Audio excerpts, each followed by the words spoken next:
Welcome back नाजरीन। क्या ये जो लेजिस्लेटिव कमेटी है क्या उसके इल्म में है, क्योंकि 28वीं आईनी तरमीम के हवाले से खुद ये हुकूमत बात कर रही है बाज़ाब्ता तौर पर कि ईद के बाद अगर रजामंद हुए, तमाम मुत्तफिक हुए तो शायद इस पर पेशरफ्त हो।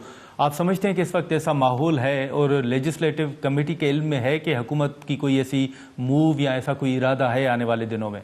ऑफिशियली सर लेजिस्लेटिव कमेटी के पास या मेरे ख्याल से पार्टी के पास ऐसी कोई चीज हुकूमत की तरफ से नहीं आई है, आज तक नहीं आई ऐसी कोई चीज। अच्छा, और तो अगर ओवरऑल होगी भी आप तो उस पर बहुत बड़ी डिस्कशन होगी, क्योंकि जैसे मैंने आपको कहा कि पाकिस्तान पीपल्स पार्टी इस चीज में बिलीव करती है कि तमाम सूबों को ज्यादा इख्तियारात होने चाहिए। अगर उनको हम ज्यादा इख्तियारात देते हैं तो उससे फायदा ये होता है कि वो अगर स्ट्रांग होते हैं फाइनेंशियली या अदरवाइज तो पाकिस्तान स्ट्रांग होता है जी। अच्छा, नहीं तो आपकी कोई पीपल्स पार्टी की रेड लाइन भी है कि इतना टाइम इंतजार किया जाएगा रेड या लाइन ये? है, बिल्कुल है। आपको चेयरमैन साहब ने हमारी रेड लाइंस एक बार नहीं बार बार बता चुके हैं। उनकी नेशनल असेंबली में भी स्पीचेस हैं, उसके अलावा भी मुझे याद है अभी कुछ टाइम पहले हैदराबाद में वो तशरीफ लाए थे और हम हाँ उनके साथ थे। आपकी चैनल्स भी वहां पे मौजूद थे, आपका चैनल भी वहां पे मौजूद था और वहां जी। पे उन्होंने बड़ी वाज़ेह अपनी रेड लाइंस बताई थी। अच्छा, तो अभी ये जो लेजिस्लेटिव कमेटी काम कर रही है सर, इसमें आप समझते हैं कि उन्हीं बिल्स पर या वही कानून साजी है या आगे के लाहे अमल पर गौर किया जा रहा है? नहीं, आज भी हमारी लेजिस्लेटिव कमेटी की मीटिंग थी और अभी तक जितने हमारे पास गवर्नमेंट के या हमारे प्राइवेट मेंबर्स के, हमारे अपने मेंबर्स के बिल आ रहे हैं, अभी तक आज तक भी हमने सिर्फ उन्हीं बिल्स को हम टैकल कर रहे हैं, उनके ऊपर डिलिब्रेशन हुई। अच्छा तारिक साहब, दो एक मुख्तसर सवालात होंगे। एक तो पार्लियामेंट में आप भी बैठे हैं, पाकिस्तान तहरीक इंसाफ भी है, अचकज़ई साहब, अल्लामा साहब भी हैं। अब इस हवाले से जो इस वक्त सूरत हाल है, ईरान, अमेरिका, अफगानिस्तान की सूरत हाल आपके सामने है, इसमें एक बात की जा रही है कि सियासी इस्तेकाम या ख़ास तौर पर जो PTI के तहफ़्फ़ुज़ात हैं उनको दूर किया जाना चाहिए और पीपल्स पार्टी का एक वाज़ेह मौक़िफ़ रहा है हमेशा इंतकाम के हवाले से या सियासी कैदियों के हवाले से। तो आप समझते हैं कि वाकई कोई बातचीत होनी चाहिए, जैसे स्पीकर साहब कह रहे हैं कि मुज़ाकरात होने चाहिए? सर स्पीकर साहब भी कह रहे हैं, लेकिन पाकिस्तान पीपल्स पार्टी डे वन से ये कह रही है कि हर मसले का हल बातचीत है। बात हाँ। करके डिस्कस करके ही मसले हल हो सकते हैं। पाकिस्तान पीपल्स पार्टी ने कोई इस पे दूसरी राय नहीं दी है। जो उनके ऊपर सजाएं हैं या जो उनकी चीजें वो कोर्ट जाने, वो आपस में जाने, वो कोर्ट का मैटर है, वहां पे भले टेकअप करें। लेकिन जहां तक पाकिस्तान की बात है, जहां तक जमहूरियत की बात है, जहां तक हमारी पाकिस्तान की सलामती की बात है, हम्म। या इवन उसके अलावा भी छोटे बड़े इश्यूज जहां पे हमें पूरी पार्लियामेंट को ऑन बोर्ड होना चाहिए, पाकिस्तान पीपल्स पार्टी ने हमेशा ये कहा है कि हमें तमाम पार्टी से बात करनी चाहिए इंक्लूडिंग PTI, और उनसे बैठ के हमें चीजें डिस्कस करके और ये चीजें रिजॉल्व होनी चाहिए उस तरह तो से बात। आपको अचकज़ई साहब से उम्मीद है कि वो इस मामले को आगे बढ़ा सकते हैं? सीनियर पॉलिटिशियन है वो। हमारी उम्मीद तो उनसे यही है। वो बड़े सीनियर पॉलिटिशियन है, जैसा आपने कहा है, उनको बात समझनी चाहिए।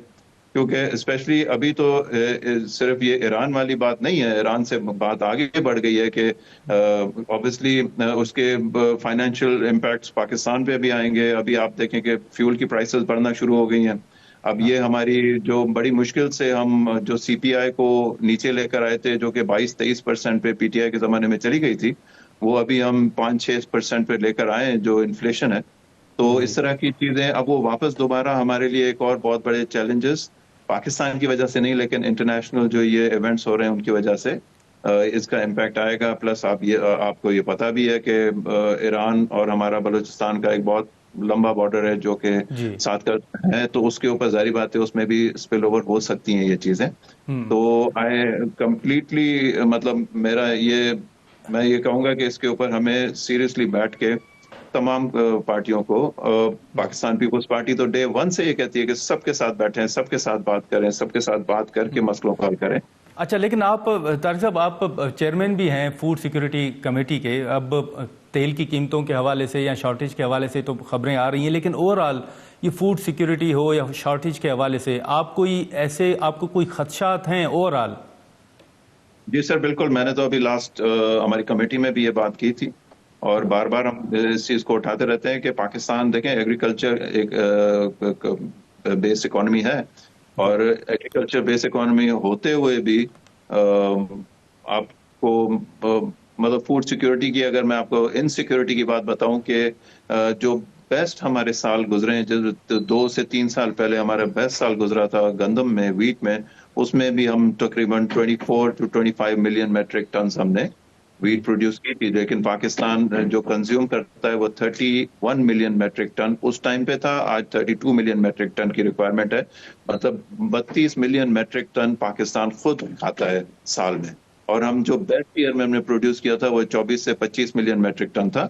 अब उसमें हो ये रहा है कि बाकी जो हमारा 5 से 6 मिलियन मेट्रिक टन होता है जिसकी हमें जरूरत होती है, वो हम बाहर से लाते हैं। अभी जो हालात यूक्रेन में बने हुए हैं या एग्जिस्टिंग अभी जो ये इश्यूज आए हुए हैं, तो इस वजह से मेरे ख्याल से हमारे लिए वो एक बहुत बड़ा चैलेंज हो जाएगा कि हमें अपने आने वाले टाइम में अपनी जो फूड की रिक्वायरमेंट्स हैं और जो हमारी फूड सिक्योरिटी है उसको हम पूरा कर सकें। जी, पूरा कर सकें। चलें, बहुत शुक्रिया तारिक साहब वक्त निकालने का। नाजरीन, सैयद हुसैन तारिक जामुर साहब की गुफ्तगू आपने सुनी, जो मुख्तलिफ इशूज़ से हमने उस पर गुफ्तगू की। अब सेनेट का इजलास हो या दीगर इशूज़ हों या हुकूमत का ओवरऑल, अगर हम ये जो ईरान, अमरीका और अफ़गानिस्तान की सूरत हाल के हवाले से चीज़ें सामने आ रही हैं, उस पर पाकिस्तान का एक वाज़ेह मौक़िफ़ है कि वो सिफारती सतह पर कोशिशें कर रहे हैं कि किसी तरह इस मामले को हल किया जाए और हल की तरफ जाया जाए। अब इस पर देखना होगा कि क्या पेशरफ सामने आती है।